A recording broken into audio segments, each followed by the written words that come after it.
నమస్తే, welcome to Leo prime time debate. Andhra and Telangana, మళ్ళీ తెలంగాణపై ప్రేమ ఎవరికి పుట్టుకొచ్చింది? మళ్ళీ అదే కుటుంబంలో వ్యక్తి బయటకు వచ్చి తెలంగాణపై ఎందుకని మాట్లాడుతున్నారు? వాస్తవానికి తెలంగాణ ప్రజల మధ్య చిచ్చు పెడుతుంది ఎవరు? సో వీటన్నిటికీ కారణాలు ఏంటి? దీని గురించి మనతో మాట్లాడడానికి ఈ రోజు లియో డిబేట్లో ఉన్నారు సీనియర్ జర్నలిస్ట్ డివి శ్రీనివాస్ గారు, అదేవిధంగా సీనియర్ జర్నలిస్ట్ కనకదుర్గ వడ్లమణి గారు. సార్ నమస్తే. నమస్తే మేడం నమస్తే. డివిఎస్ గారు, వాస్తవానికి మే 10వ తారీఖు 2026 ఆ రోజున ప్రధానమంత్రి మోడీ గారు రావడం, ఏదైతే బీజేపీ బహిరంగ సభకి వస్తున్నటువంటి ఒక తరుణంలో అటు చంద్రబాబు నాయుడు గారి ఇంటికి, పవన్ కళ్యాణ్ గారి ఇంటికి వెళ్ళడం, వెళ్ళి దాదాపు గంటల వ్యవధిలో చర్చ జరగడం, బయటికి రావడం, ఆ రోజు నుంచి తెలంగాణలో ఖచ్చితంగా కూటమి ఏర్పడబోతుంది అని చెప్పేసి ఒక వార్తలు స్ప్రెడ్ అవ్వడం, చర్చలు జరగడం. ఈరోజు చూస్తే కొంతమంది మేధావులను అడ్డం పెట్టుకొని మేధావు ముసుగులో తెలంగాణ అనేటువంటి ఒక ప్రాంతీయ భావాన్ని రెచ్చగొడుతున్నటువంటి తరుణం మనం చూస్తున్నాం.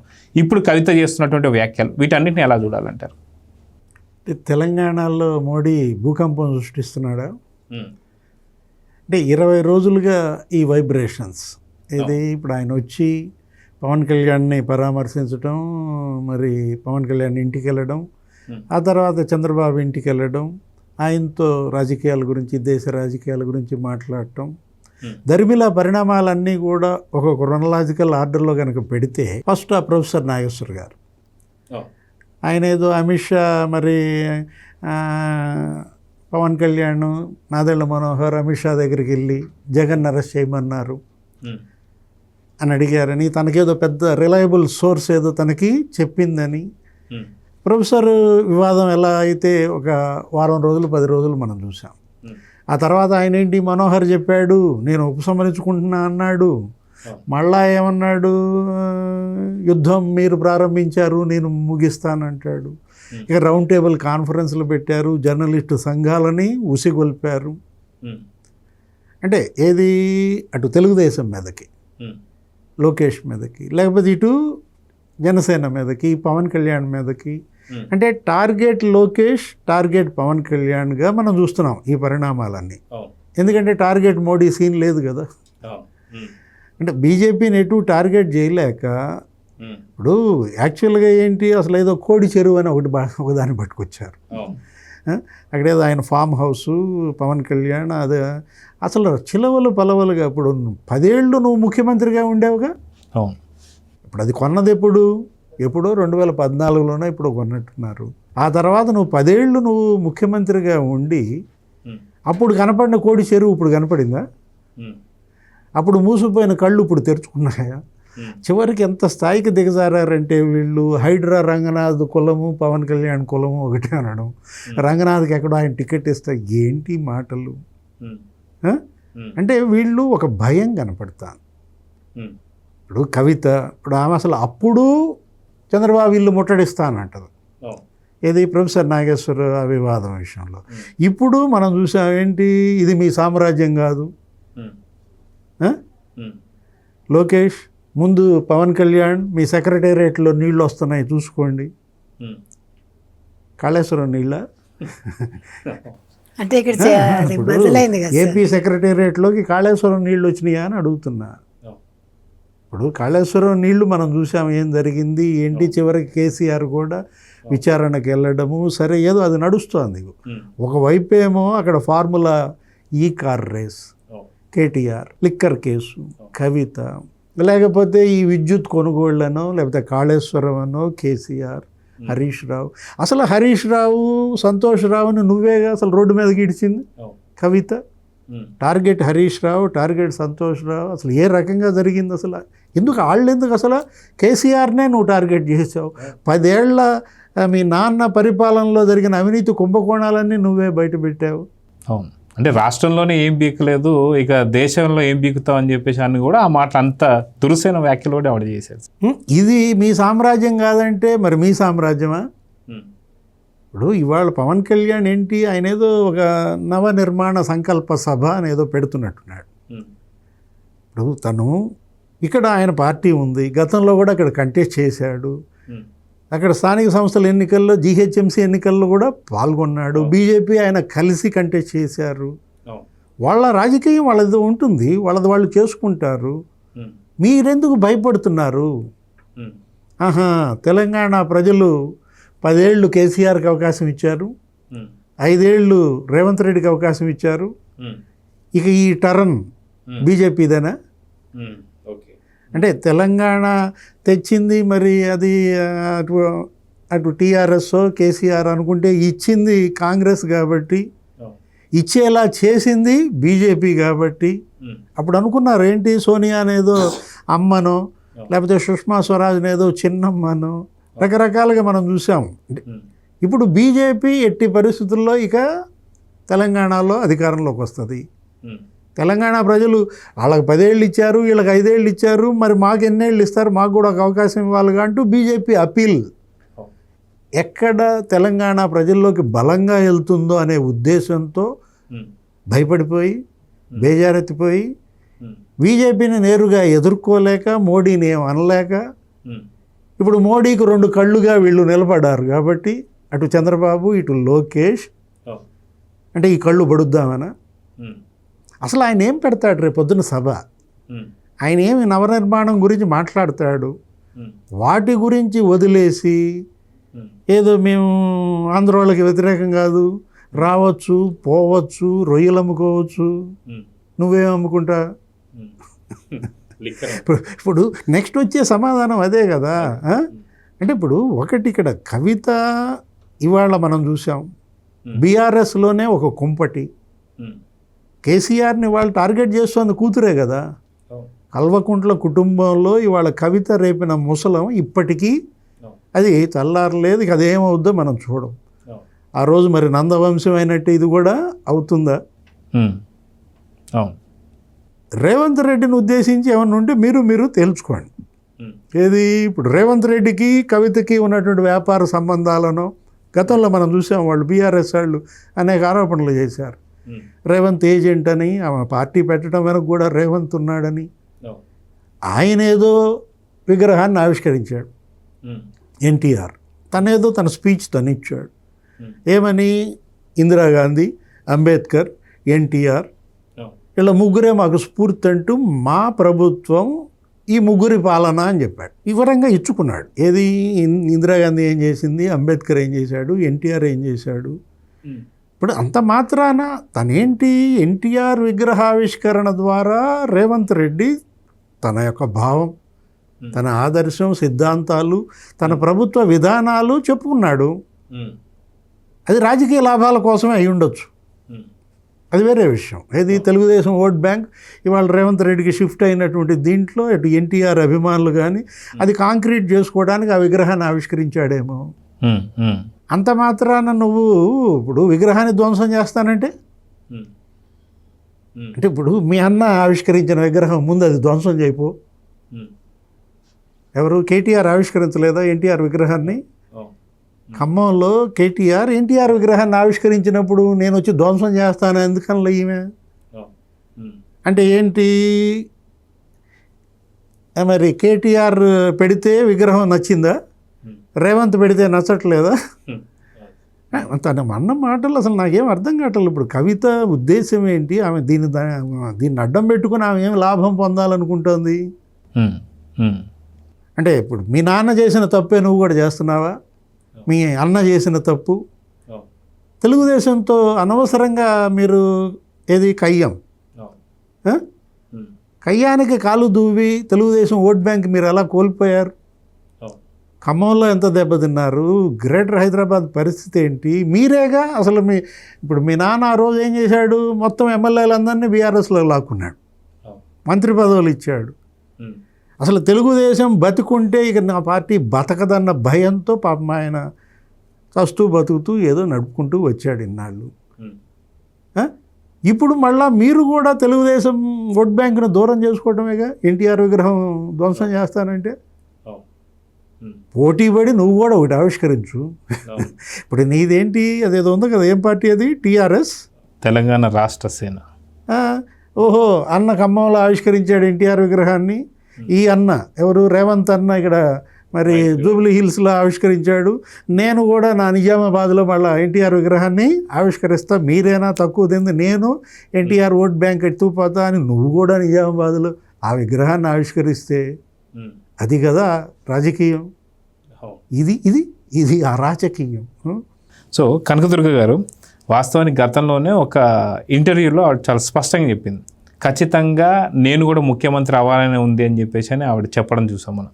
అదేవిధంగా రాజకీయాలు చేయడంలో కూడా ఏదైనా సరే నిర్మాణాత్మకమైన రాజకీయాలు చేస్తే అది వేరు, కూల్చి రాజకీయాలు ఎవరిని చూసి నేర్చుకుంటున్నారు? ఇక్కడ ఇందాక డివిఎస్ గారు అన్నట్టుగా ఖచ్చితంగా మీరు ఏర్పాటు చేస్తే ఇంకొక విగ్రహాన్ని ఏర్పాటు చేయండి, ఇంకొక శంకుస్థాపన చేయండి, అంతేగాని ఉన్నటువంటి విగ్రహాన్ని మేము కూల్చేస్తాం లేదా తీసుకెళ్ళిపోయి లేదంటే హుసేన్ సాగర్లో కలిపేస్తాం అంటే ఇలాంటి వ్యాఖ్యలు కరెక్టేనా రాజకీయ నాయకులకి? అది కాక కొత్తగా రాజకీయ నాయకులు అంటే ఏం చెప్తారు? అంటే ఉలిక్కి పడచ్చు కానీ ఇంత ఉలిక్కి పడక్కర్లా. అంటే ఉలిక్కి పడుతూ ఏం మాట్లాడుతున్నారో తెలియట్లా, ఆవిడకి రాజకీయం తెలియదు అనేది ఇవాళ పూర్తిగా అర్థమైంది మనకి. మొన్నటి వరకు కొంచెం కవిత బెటర్ అనుకున్నాం మనం. సో ఇవాళ కేసీఆర్ కంటే కూడా ఆవిడ వేస్ట్ అన్నట్టుగా అర్థమవుతుంది మనకి. నిజంగా తెలివైంది అయితే ఆవిడ. రేపు నవనిర్మాణ సంకల్ప సభ ఏమవుతుందో వెయిట్ చేసి చూడాలి. ఆవిడ అసలు ప్రొఫెసర్ నాగేశ్వరన్ వెనకేసుకురావడమే ఫస్ట్ తప్పిదం. ఎందుకు తప్పిదం అది?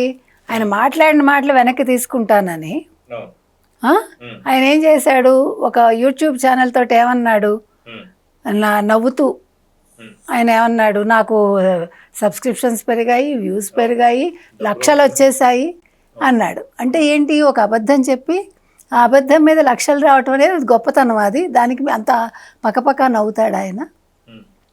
అదయ్యాక నువ్వు వెనక్కి తీసుకున్నాక నువ్వు కామ్గా ఉండుంటే నువ్వు గొప్పవాడివి అయి ఉండేవాడివి. ఈయన నిజంగానే ప్రొఫెసరు, కొంచెం చదువుకున్నవాడు, బుద్ధి ఉంది అని అందరూ అనుకునేవాళ్ళు. కానీ ఏం చేసావు, ఒక రౌండ్ టేబుల్ సమావేశం పెట్టించుకున్నావు. కొన్ని పెట్టించుకుని వాళ్ళు ఏం మాట్లాడారు, బూతులు మాట్లాడారు, తిట్టారు. అసలు వాళ్ళు ఏం మాట్లాడారో వాళ్ళకే తెలీదు. అక్కడ మళ్ళా ఫ్యామిలీని తీసుకొచ్చారు, పవన్ కళ్యాణ్ ఫ్యామిలీని. ఇంట్లో ఆడవాళ్ళని తిట్టడం జర్నలిజమా? అంటే ఇవన్నీ చేసినప్పుడు నువ్వు ఇంకా అక్కడే కూర్చుని దాన్ని ఖండించకుండా ఏమన్నాడు ఆయన, ఏంటి భావ ప్రకటన స్వేచ్ఛకి భంగం కలిగితే ఊరుకోను అన్నాడు. నేను పోరాడతాను, నేను దేనికైనా సిద్ధం అంటాడు. మళ్ళీ ఆంధ్ర పోలీసులు వచ్చారు అరెస్ట్ చేస్తారని భయపడతాడు. ఆయన్ని ఈవిడ వెనకేసుకొస్తుంది. ఎవరు? కవిత. కవిత చేసిన ఫస్ట్ తప్పు అది. రెండో తప్పు, అసలు ఇవాళ ఎన్టీ రామారావు గారి విగ్రహాన్ని తీసుకెళ్ళి హుస్సేన్ సాగర్లో కలిపేస్తానండమే అసలు మీ పార్టీకి పునాదులు ఉండవని అర్థమవుతుంది. ఎందుకు గతంలో చంద్రబాబు నాయుడు గారు అరెస్ట్ అయినప్పుడు ఎప్పుడైతే నిరసనలు దాదాపు 90 దేశాల్లో జరుగుతున్నటువంటి తరుణంలో, అదేవిధంగా హైదరాబాద్లో ఆయన విజన్ ఏంటో చూపించారు. సైబరాబాద్ నిర్మాణం కావచ్చు, అదేవిధంగా సైబర్ సిటీ కావచ్చు, ఇవన్నీ ఉన్నాయి కాబట్టి ఇక్కడ కూడా నిరసనలు జరుగుతుంటే కేటీఆర్ ఒకే ఒక మాట మాట్లాడు, ఏదన్నా ఉంటే మీ నిరసనలు మీ ఆంధ్రాలో చూపించుకోండి పోండి అనగానే పార్టీ ఏమైందో మనం చూసాం. ఆంధ్రాలో చూపించుకోమంటేనే ఆంధ్ర వాళ్ళకి ఓట్లు వేయలా. అవును, మాకెందుకు, మేము వేయాల్సిన వాళ్ళకి వేస్తామని పార్టీని కంప్లీట్ గా భూస్థాపితం చేశారు. ఇవాళ ఆవిడ ఏమంటుంది, మేము ఒక్కసారి కన్నెర చేస్తే రాష్ట్రం తెచ్చుకున్నాం, ఇవాళ మళ్ళా మా జోలికి వస్తే ఏంటది, ఏం చేస్తారు ఏంటి, గరిటెలు దింపడానికి వీల్లేదా, ఇదేనా వంట, ఏం మాట్లాడుతుంది ఆవిడ? సెక్రటేరియట్లో మీ గరిటె దింపడానికి వీల్లేదా? అంటే మీరు వచ్చేసి ఇక్కడ వ్యాపారాలు చేసుకోండి, ట్యాక్సులు కట్టేయండి, మీరు బతికేయండి. 12 ఏళ్ళుగా ఆంధ్ర వాళ్ళని కంటికి రెప్పలా కాపాడుకుంటున్నట్టు వాళ్ళు. ఆవిడ చెప్తోంది, కంటికి రెప్పలా కాపాడుకుంటే ఆంధ్ర వాళ్ళని ఎందుకు తిడుతున్నావు మరి? ఇంకా ఏమంటోంది, శ్రీ సిటీ గురించి మాట్లాడింది. శ్రీ సిటీ అద్భుతంగా నిర్మించారు, అలాంటి వ్యాపారస్తులు వచ్చి ఇక్కడ నిర్మాణాలు చేసుకోవచ్చు. అంటే మీకు డబ్బుల మీదే మీ దృష్టి. అంటే ఆంధ్ర వాళ్ళు అంటే ఒక ఏటీఎం వాళ్ళు, అంతకు మించి వాళ్ళు రాజకీయంగా ఎదగకూడదు ఇక్కడ. మీరు వద్దన్నా ఎదుగుతారు, కావాలన్నా ఎదగరు. ఇప్పుడు అసలు మీరు అనవసరంగా పవన్ కళ్యాణ్ని కదిలించారు. మీరు ఏదో నిద్రపోతున్న సింహాన్ని లేపకూడదంటారు, అట్లా లేపారు. ఆయన రేపు వస్తాడు, మాట్లాడతాడు. ఏం మాట్లాడతాడో వినకుండా తొందరపాటు ఎందుకు? సరే, ఇక్కడ కంటెస్ట్ చేస్తారు, ప్రజలకు ఇష్టమైతే ఓటేస్తారు. ఇదే తొలిసారి కంటెస్ట్ చేస్తున్నట్టు కాదు కదా, ఇందాక డివిఎస్ గారు చెప్తున్నారు. ఆల్రెడీ వాళ్ళకి 1-2 సీట్లు వచ్చాయండి, వచ్చాయి మొన్నను, అది చూసారు వాళ్ళు. ఇప్పుడు అదే భయం, ఇంకోటి ఏంటంటే ఇందాక మనం మాట్లాడుకున్నట్టుగా ఇది డివిఎస్ గారు మాట్లాడినట్టుగా ఎప్పుడైతే మోదీ వచ్చి అది కూడా హైదరాబాద్లో పవన్ కళ్యాణ్ని కలవడం, హైదరాబాద్లో బాబు గారిని కలవడం వాళ్ళు జీర్ణించుకోలేకపోయారు. ఇప్పుడు కూటమిగా వీళ్ళు వస్తే మన పరిస్థితి ఏంటి? ఇప్పుడు భయం అది వాళ్ళకి. ఇప్పుడు కవిత కొత్తగా పార్టీ పెట్టింది ఆవిడ. అంటే ఈ పార్టీ వచ్చాక అది పట్టుకుని కండువా పట్టుకుని ఈ పార్టీ వచ్చాక ఇవన్నీ కాదు 2.0 అంది ఆవిడ ఇలాగా. మరి 2.0 ఏంటో మనకు తెలియదు. అక్కడేమో జగన్మోహన్ రెడ్డి 2029 2.0 అంటాడు, ఈవిడ 2028 2.0 అంటుంది. మనకేం అర్థం కావట్లేదు. ఈ ఓలేంటో, ఈ టూలేంటో, జీరోలేంటో ఆఖరికి ఏమవుతారు. కాబట్టి ఇవాళ ఏంటంటే వీళ్ళు వస్తే కూటమిగా ఖచ్చితంగా పవన్ కళ్యాణ్కి ఇంకొకటి, ఇప్పుడు మీకు ఒక్కసారి తమిళనాడు చూశాక, జెన్జీ హవా చూశాక ప్రతివాడు భయపడుతున్నాడు. ఇప్పుడు పవన్ కళ్యాణ్ వచ్చి రేపు ఏదైనా మాట్లాడితే మొత్తం ఫ్యాన్స్ అందరూ ఖచ్చితంగా ఇక్కడ కూటమిగా ఏర్పడినా, జనసేన ఒంటరిగా పోటీ చేసిన ఓటు వస్తుంది, ఓట్లు పడతాయి. ఇదో భయం. ఇప్పుడు రానున్నది జెన్జీదే. ఎందుకంటే వాళ్ళు చూసుకుంటున్నారు, ఇదివరకట్లా తెలివి తక్కువగా ఎవరు లేరు. నిజంగా మనకి ఏదైనా ప్రయోజనం ఉంటుందంటేనే వాళ్ళకి ఓట్లేస్తారు. ఇప్పుడు ఆల్రెడీ ద్రావిడవాదం వద్దనుకున్నారు, ఏదైతే వద్దనుకుని వాళ్ళు విజయ్కి వేశారో అదే తరహాలో ఇక్కడ ఒకవేళ పవన్ కళ్యాణ్ వస్తే, ఇందాక సార్ చెప్పినట్టుగా బీజేపీ అడుగు పెడితే ఇంకా లోకల్ పార్టీస్ అన్నీ వెళ్ళిపోతాయి. సరే కాంగ్రెస్ అనుకోండి, నేషనల్ పార్టీ అనుకోండి, దట్స్ ఎ డిఫరెంట్ ఇష్యూ. ఇందాక వారు చెప్పినట్టుగా ఒక టర్మ్ ఇచ్చేసారి అయిపోయింది. మీరు తెలంగాణ తెలంగాణ తెలంగాణ అని ఏ తెలంగాణ వాదం అయితే ఇంకా పట్టుకుని ఏదో ఉందనుకుంటున్నారు. తెలంగాణ వచ్చేసాక ఇంకా తెలంగాణ అస్తిత్వవాదం కొత్తగా అక్కర్లేదు, అభివృద్ధే కావాలి. మీరు తెలంగాణ వాదులే, మీరు తెలంగాణలోనే ఉన్నారు, తెలంగాణ తెచ్చారు, ఇంకేంటి కొత్తగా తెలంగాణ నేను చెప్పుకోవటం ఏంటి? అంటే రాలేదా? మీకే అనుమానమా? అంటే ఓన్లీ ఆ కుటుంబం మాత్రమే లాభపడిందని బాధ. మొత్తం లక్షల కోట్లు తినేశారు కదా. సో ఇవాళ కాళేశ్వరం నీళ్ళు సెక్రటేరియట్లోకి వెళ్ళాయి, ఆంధ్ర సెక్రటేరియట్లోకి. ఇవాళ అమరావతి కట్టలేదంటే అది ఎవరి తప్పిదమో మీకు తెలియదా? అక్కడ కూడా మీరు చేసిన కుట్రలే అనుకోవచ్చుగా. మీ జగన్మోహన్ రెడ్డి చేసిన కుట్రలు, మీ నాన్నగారితో కలిసి జగన్మోహన్ రెడ్డి చేసిన కుట్రల్లో భాగమైతే అనుకోవచ్చుగా. అంటే ఈ ఆంధ్ర వాళ్ళు ఆంధ్రప్రదేశ్లో ఎదగకూడదు, వాళ్ళు ఏమున్నా ఇక్కడికి తెచ్చి పెట్టేయాలి వ్యాపారాలు. ఇప్పుడు మీరు చెప్తున్నది అదే, ఇక్కడ వ్యాపారాలు పెట్టేయండి అంటే మీరు ఆంధ్రాని ముంచేయండి, ఇక్కడ ట్యాక్సులు కట్టేయండి, మమ్మల్ని మేము అడిగినప్పుడు డబ్బులు ఇచ్చేయండి. అది నాకు కవిత మాటల్లో కనిపించింది. కాబట్టి ఇప్పుడు భయపడుతోంది కవిత. మరి హరీష్ రావు మళ్ళీ మాట్లాడలేదు, ఆ రోజు మాట్లాడటమే, ఇంతవరకు మళ్ళీ ఏం కమెంట్ చేసినట్టు లేరు. కాబట్టి ఇవాళ ఆంధ్ర పోలీసులు వస్తారు, నాగేశ్వర్ని అరెస్ట్ చేస్తే మీకేంటి బాధ మధ్యలో? అంటే ఆయన అన్న మాటల గురించి మీకు బాధ లేదు, ఆయన అరెస్ట్ చేస్తే మీరు ఛాలెంజెస్ చేసేస్తారా? మరి మిమ్మల్ని వచ్చి ఢిల్లీ పోలీసులు వచ్చి పట్టుకెళ్ళారు కదా, అప్పుడు మరి తెలంగాణ వాదులందరూ మిమ్మల్ని ఎందుకు ఆపలేకపోయారు? ఎందుకు ఆ పోలీసులందరినీ ఆపలేకపోయారు? ఇవాళ మనం అది అడుగుతున్నాం. కేటీఆర్ అంటే ఎవడు ఆపలేకపోయాడు? కేసీఆర్ ఆపగలిగారా? ఎవరు ఆపలేకపోయారు కదా. కాబట్టి తప్పు చేస్తే ఎవరిని ఆపలేరు. నాగేశ్వర్ తప్పు చేస్తుంటే ఆయన మాటలేంటో ఆయనకే తెలుసు, ఆయన అన్నవి. కాబట్టి ఒకవేళ ఆంధ్ర పోలీసులు వచ్చి అరెస్ట్ చేశారనుకోండి, అప్పుడు తీసుకెళ్తారు. మీరేం చేస్తారు? అప్పుడు ఎంతవరకు అడ్డుకుంటారు మిమ్మల్ని? మీ గురించే మీ కుటుంబం రాలేదు, ఎవరో ప్రొఫెసర్ నాగేశ్వర్ గురించి మీరెందుకు వస్తారు? ఇంకొకటి ఆయన 10 TV ఇష్యూ ఏదో దానికోసం పోలీసులు వస్తే అప్పుడు కూడా అడ్డుకుంటారా మీరు? అంటే అవినీతి చేసిన వాళ్ళని అడ్డుకుంటారా అని మనం ప్రశ్నిస్తున్నాం. సో డివిఎస్ గారు, వాస్తవానికి గతంలో కేసీఆర్ గారు ఒక మాట అన్నారు. ఏమన్నారంటే ఓట్ల కోసం ఆయన మాట్లాడిన మాటలు అన్నీ ఎందుకంటే ఆయన మంచి మాటకారి. ఆయన ఏమన్నారంటే మీకు ముళ్ళు గుచ్చుకుంటే నా పంటితో తీస్తా అన్నటువంటి మాటలు ఎవరు ఇంకా మర్చిపోలేదు. కానీ ఇప్పుడు అదే రక్తానికి సంబంధించినటువంటి తన కూతురు మేము తరిమి కొడతామని చెప్పో, లేదంటే మీ విగ్రహాలు తీసుకెళ్ళిపోయి హుసేన్ సార్లో కలిపేస్తామని చెప్పో, ఇలాంటి మాటల్ని ఎలా చూడాలంటారు? అంటే తండ్రి పంటితో ముళ్ళు తీస్తాడు, కూతురు పంటితో కొరుకుద్దా? నాకు అర్థం కావట్లా. ఇప్పుడు ఏంటి, ఇప్పుడు ఇవాళ కవిత ఆల్ ఆఫ్ ఎ సడన్ మరి అది మార్చడానికి కారణం ఏంటి? ఆమె స్టాండు ఏమన్నా సెటిల్ అయిందా పంచాయతీ? బీఆర్ఎస్లో టీఆర్ఎస్ గెలిచిపోతున్నారు కదా. డీల్ ఏమైనా కుదిరిందా? అన్న చెల్లెళ్ళ పంచాయతీ సెటిల్ అయిందా? నిన్న మొన్న కూడా చూస్తూ మళ్ళీ కేసీఆర్ని ఆయన పెద్ద స్టాల్వాటు, ఆయన ఫౌండరు, ఆయనే కదా తెలంగాణ తెచ్చింది అంటూ మళ్ళీ తండ్రిని పొగిడింది.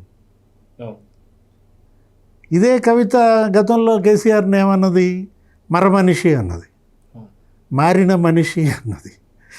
అసలు మన మనిషి కాదు, ఎక్కడ చిన్న కష్టం వచ్చినా ఆ సార్ రారు. గుంట నక్కలు తోడేళ్ల చేతిలో కేసీఆర్ ఖైదీ అయ్యారు అన్నదా లేదా? ఎవరా గుంట నక్కలు, ఎవరా తోడేళ్ళు? ఇప్పుడు గుంట నక్కలు కాస్త ఇవాళ మళ్ళా అంటే గుంట నక్కలతో తోడేళ్తా ఏమైనా సెట్ అయిందమ్మా సార్? అదే అదే అదే ఏంటి ఇప్పుడు ఇవాళ మనం అంటోంది ఇదంతా కూడా ఏంటంటే తెలంగాణ రక్షణ సేన అన్నది తనకంటూ ఆమె ప్రజల్లోకి వెళ్తోంది. ఆమె వయసు మరి మనం చూసాము, ఆమె మొత్తం మారింది. ఏదో అసలు జయలలిత ముమ్మూర్తుల అన్నారు, శశికళ అన్నారు, ఆ చీర కట్టు కానీ లేకపోతే ఆమె యొక్క ఇది కానీ బ్రహ్మాండంగా వెళ్తున్నటువంటి దీంట్లో తనేంటి ఇప్పుడు వరుసపెట్టి బీఆర్ఎస్ ప్రతి ఎమ్మెల్యే అవినీతిని ఆమె వదిలిపెట్టింది. మాధవరం కృష్ణారావు అన్ని 100 ఎకరాలు ఆక్రమించాడని, అతను ఎవరిన లిల్లీపుట్ అన్నది ఎవరిని, జగదీష్ రెడ్డి. అతను మరుగుజ్జు అంటే ఆయన అసలు మామూలుగా ఇద్దరి మధ్య ఒక పెద్ద యుద్ధమే జరిగింది. కృష్ణారావు, మాధవరం కృష్ణారావు అసలు ఈమె వసూళ్ల గురించి చిట్టా అంతా ఆయన చదివాడు. ఇలా మీరు గుప్సీలు పడుతూ ఇప్పుడు మధ్యలో ఎందుకు పవన్ కళ్యాణ్ లాగుతున్నారు? ఇప్పుడు ఇక్కడ ఒకటి పొన్నం ప్రభాకర్ కూడా మాట్లాడాడు ఈరోజే తాజాగా. పొన్నం ప్రభాకర్ మాట్లాడుతూ ఏమంటాడు, తెలంగాణ ప్రజలకి పవన్ కళ్యాణ్ క్షమాపణ చెప్పాలి. ఆ రోజు కోనసీమ కొబ్బరి చెట్లకి ఏదో తెలంగాణ దిష్టి తగిలిందన్నాడు. ఇప్పుడు ఏదో ఒక నవ్వుతాలుగా సెటైరికల్గా ఏదో ఒక మాట అన్నాడు అనుకో, లేకపోతే ఆయన ఇంకో సందర్భంలో ఎప్పుడో ఏదో 11 రోజులు అన్నం మానేశాను అన్నాడంట. దానికి నువ్వు క్షమాపణ చెప్పాలి, అప్పుడే నువ్వు అడుగు పెట్టాలి. అంటే విభజన బాధాకర పరిస్థితుల్లో జరిగింది. అది ఒకడు కాదు, నిజమైన తెలంగాణవాది కూడా బాధపడే అంశమే. ఎట్లా మీరు గనక సమ విభజన చేసుంటే, ఏది శాస్త్రీయ విభజన గనక జరిగి ఉంటే అటు వాళ్ళు మెచ్చుకునేవాళ్ళు, వీళ్ళు మెచ్చుకునేవాళ్ళు.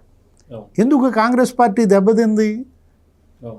అధికారం ఎందుకు కోల్పోయింది? దానివల్లే కదా. అటు 2 రాష్ట్రాల్లో కోల్పోయింది. సరే ఇప్పుడు ఏదో సాగు తప్పి కన్నులు అట్టపోయి రేవంత్ రెడ్డి మాత్రం ముఖ్యమంత్రి కాగలిగాడు. ఈరోజు ఇవాళ అటు బీఆర్ఎస్ అయినా లేకపోతే ఇప్పుడు ఈ పార్టీ పేరేంటి, తెలంగాణ రక్షణ సమితి, రక్షణ సేన. సరే అది ఆర్ఎస్ అటు ఇటు 2 ఉన్నాయి. అక్కడ బి ఉంది, ఇక్కడ టీ ఉంది. అంటే బి పోయి టీ వస్తే, టీ పోయి బి వస్తే ఇప్పుడు ఇది సినిమా పాటలు కదా, కత్తిపోయి డాలు వచ్చేలాగా ఉంది సార్. ఇక్కడ ఇష్యూ ఏంటంటే నిర్మాణాత్మకమైనటువంటి ప్రసంగాలు, విమర్శలు తెలంగాణ ప్రజలు కోరుకునేది. ఇప్పుడు మీ కుటుంబం టోటల్గా అవినీతి కుటుంబం అని, భ్రష్టాచార రాష్ట్ర సమితి అన్నారు. ఎవరు భ్రష్టాచార్? మొత్తం ఫ్యామిలీ భ్రష్టాచారనే కదా ఆ రోజు బీజేపీ వాళ్ళంతా విమర్శించిపోయింది. దాన్ని ఫలితం మనం చూస్తున్నాం. వరుసపెట్టి అన్ని ఎంక్వైరీలు, పీసీ ఘోష్ కమిషన్ దగ్గర నుంచి మనం చూసాం ఎన్ని కమిషన్లు, ఎంతమంది ఐఏఎస్లు బలయ్యారు. ఎవరు? వీళ్ళ చెప్పిన మాటకన్నిటికీ తలాడిచ్చినటువంటి ఐఏఎస్లు ఇవాళ జైళ్ళకి వెళ్ళే పరిస్థితి వచ్చింది ఇక్కడ కూడా. అంటే అటు కేసీఆర్ అసలు నోరు తెరవటంలా, అసలు ఆయన ఎక్కడున్నాడో తెలియదు. ఫామ్ హౌస్లో ఆయన హెల్త్ గురించి కూడా అసలు ఎలా ఉందో ఏంటో. ఇక్కడేమో కేటీఆర్, హరీష్ రావు బయట కనపడుతున్నారు, అక్కడేమో కవిత కనపడుతోంది. అందరూ కొట్టుకుంటున్నారు. ఇప్పుడు మీ కుటుంబంలో కొట్లాట, కుంపటి, మీ పార్టీని అది తగలబెడుతోంది. అది వదిలేసి పవన్ కళ్యాణ్ మీద పడితే ఆయన వచ్చి అరుపుతాడు మీ ఇంట్లో మంటలు. తన పార్టీని పటిష్టం చేసుకుంటున్నాడు. ఏమంటారు, బీజేపీని మరి ఇక్కడ గెలిపించడం కోసం పవన్ కళ్యాణ్ పార్టీ పెడుతున్నాడు, అదే సభ పెడుతున్నాడు అంటారు. అంటే బీజేపీకి ప్రయోజనాల కోసం పవన్ కళ్యాణ్ పెడుతున్నాడంటే వాళ్ళ మధ్య అది అలయన్స్ కొత్తగా వచ్చిందా? ఇంతకుముందు లేదా? అవును, గతంలో కూడా ఉంది. ఇప్పుడు ఆయన కంటెస్ట్ చేశారు కదా ఇద్దరు కలిసే. అంటే బీజేపీ అంటే భయపడుతున్నారు. అంటే ఇక్కడ బీజేపీని బలపరచడానికి జనసేన చేయడం అనేది వాళ్ళు పొత్తులో ఉన్నారు, ఓకే. కానీ వీళ్ళు ఇక్కడ బీఆర్ఎస్ అనేది పక్క రాష్ట్రమైనటువంటి ఒక వైసీపీ గెలవడానికి వాళ్ళు చేసినట్టు కార్యక్రమాలు మర్చిపోయారు అనుకున్నారు సార్? ఇప్పుడు మీరు విమర్శించాల్సింది నేరుగా బీజేపీని. దమ్ములే సార్. పవన్ కళ్యాణ్ని లోకేష్ని విమర్శించితే ఇది మీ సామ్రాజ్యం కాదంటే ఎవరి సామ్రాజ్యం? అంటే ఇప్పుడు పవన్ కళ్యాణ్ ఇక్కడికి వచ్చి ఓట్లు అడగకూడదా? తన పార్టీని ప్రజల్లోకి తీసుకెళ్ళకూడదా? మీ నాన్న మాత్రం మహారాష్ట్ర వెళ్ళొచ్చా? ఎందుకు ఆంధ్రప్రదేశ్ కర్ణాటక వెళ్ళొచ్చా? 500 కార్లతో వెళ్ళాడు సార్ మహారాష్ట్ర. ఇప్పుడు ఏంటి అంటే మీరేమో జాతీయ పార్టీ అసలు మహారాష్ట్ర నుంచి కర్ణాటక నుంచి కండవాళ్ళు కప్పడమే పనిగా పెట్టుకున్నారు. సరే దెబ్బతిన్నారు, అది వేరే విషయం. ఇక్కడ ఏంటి, ఇక్కడ మనం చూడాల్సింది ఆయన వస్తాడు, తన కార్యకర్తలు మెగా ఫ్యాన్స్. భయమా? ఇవాళ చిరంజీవి, ఆ రోజు మనం చూసాం ప్రజారాజ్యం, మొత్తం అందరూ ఆయనతో ర్యాలీ అయ్యారు. ఇక్కడ కూడా ఆయన పార్టీ గెలిచింది. మొన్న గెలిచినటువంటి ఆ 18% ఓట్ బ్యాంకు 17 సీట్లు ఏమో గెలిచాడు అప్పట్లో.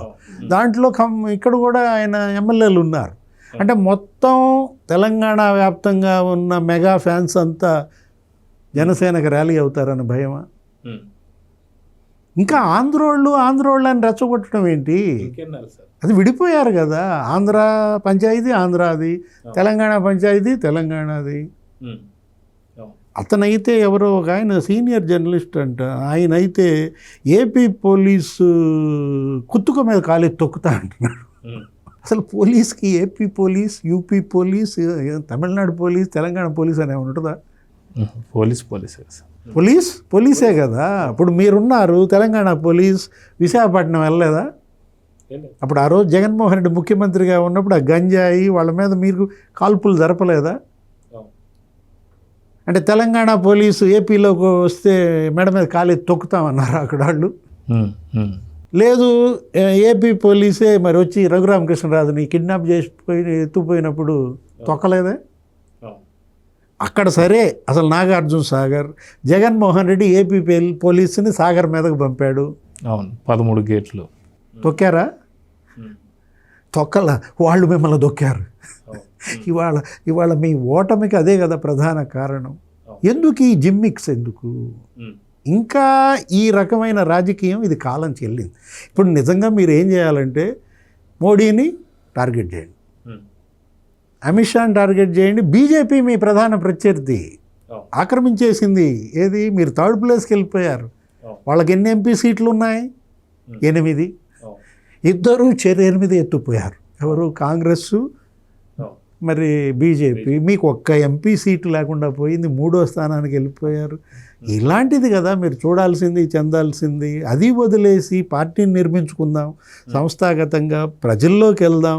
కేంద్రం నుంచి రావాల్సిన ఏంటి, ఎందుకు ఇవ్వలేదు అని కేంద్రాన్ని నువ్వు అసలు డిమాండ్ చేయాల్సింది వదిలేసి, విభజన చట్టం హామీలని డిమాండ్ చేయాల్సింది వదిలేసి ఆ విగ్రహం కోలేద్దాం.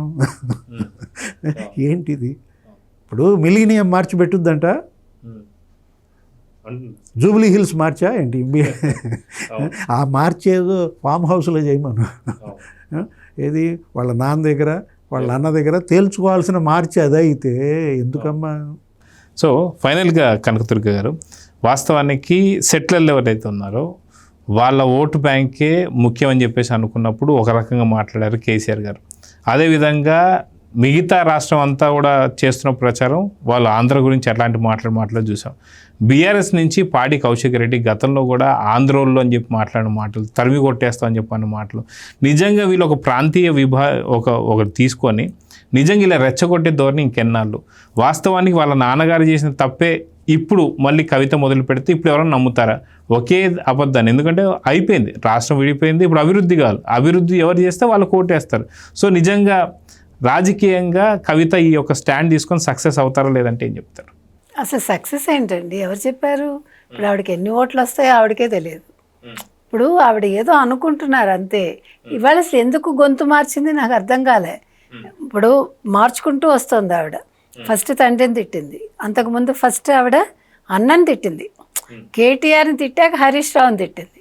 హరీష్ రావుని తిట్టడం మొదలుపెట్టాక కేటీఆర్ని వదిలేసింది కంప్లీట్గా.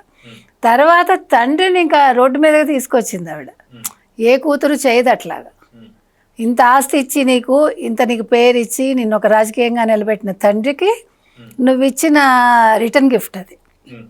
అది అయ్యాక ఇందాక సార్ చెప్పినట్టుగా బీఆర్ఎస్లో ఉన్న ఒక్కొక్కళ్ళ అవినీతి చిట్టా విప్పింది ఆవిడ.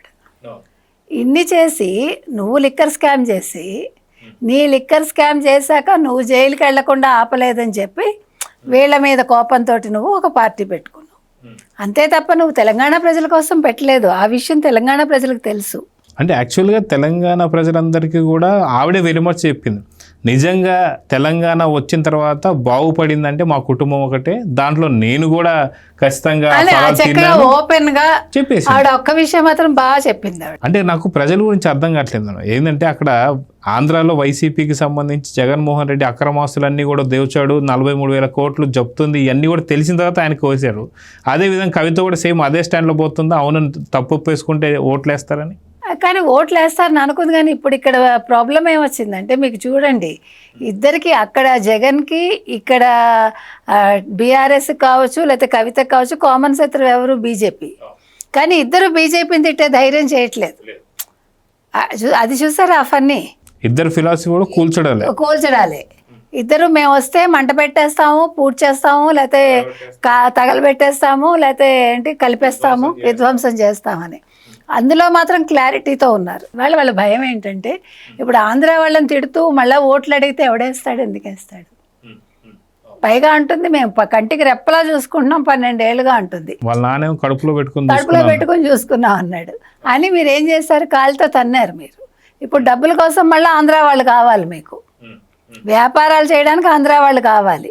మీరు కూర్చొని కబుర్లు చెప్తారా? అంటే వీళ్ళ కట్టే ప్రాజెక్టులకేమో మెగా లాంటి ఆంధ్రావాడే కావాలి మీకు. వద్దన్నా కాదన్నా ఊరన్నా పనులు చేయడానికి ఆంధ్ర వాళ్ళు కావాలి, డబ్బులు సంపాదించుకోవడానికి మీకు ఆంధ్ర వాళ్ళు కావాలి, ట్యాక్సులు కట్టడానికి ఆంధ్ర వాళ్ళు కావాలి. కానీ మేము పైన కూర్చుంటాము, మీరు మా కింద పని చేయండి అనే ధోరణిలో ఉంది ఆవిడ మాట. అంటే మీరు వచ్చి ఇక్కడ పోటీ చేయకూడదు. ఇవాళ జనసేన తరఫున ఒకవేళ పవన్ కళ్యాణ్ వచ్చి నిల్చుంటే బీజేపీ, జనసేన, తెలుగుదేశం కలిసి మనం ఎప్పుడో చెప్పాం కూటమిగా వస్తే మీరు ఎక్కడుంటారో ఆలోచించుకోండి కవిత. మీ కేసులన్నీ తిరగదోడితే మొత్తం మీ కుటుంబం ఏ జైల్లో ఉంటుందో ఆలోచించుకోండి. అప్పుడు మాట్లాడండి. ఆంధ్ర వాళ్ళని తోలనాడితే కలిసి వచ్చేది ఏమీ లేదు. పడే 4 ఓట్లు కూడా మీకు పడవు. ఆ విషయం గుర్తుపెట్టుకోండి అని చెప్తున్నాను.